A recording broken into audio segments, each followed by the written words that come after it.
Баршаңызға қайырлы күн. Бүгін сіздермен бірге дәмі тіл үйіретін картошка пирожныйын дайындайтын боламыз. Ең алдымен ыдысымызға 3 жұмыртқа, шым тұз саламыз. Оның үстінен қант салып, аппақ үлпілдек масса болғанша араластырамыз. Оның үстінен сұйық май және қайнап тұрған ыстық су құйып, бір араластырып аламыз. Жеке бөлек ыдысымызға ұн, какао, разрыхлитель үшеуін қосып, осылай араластырып, 2 не 3 бөліп салып араластырамыз. Бізде осындай қоймалжың масса шығады.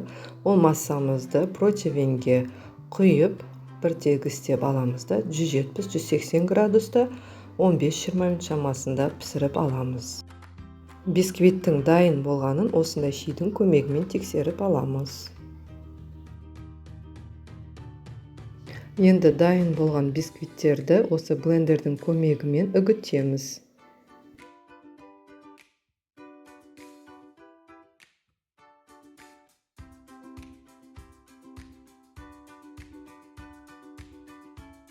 Барлығын осылай үгітіп алғаннан кейін, енді біз салмасын дайындаймыз. Салмасына бір Қазақстан шоколады қажет болады және сары май керек болады.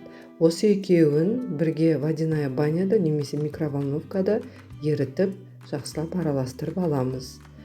Енді бұл массаны біздің бисквитке үгітілген бисквитімізге салып, жақсылап араластырамыз және өзімізге керек массаны, яғни форманы шығарып аламыз.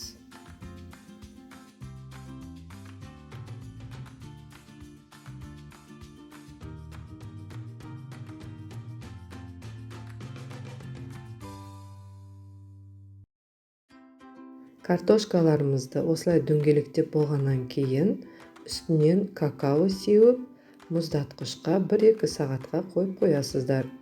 Бетіне өз қалауларыңызша осылай какао не шоколад сеуіп қойсаңыздар болады.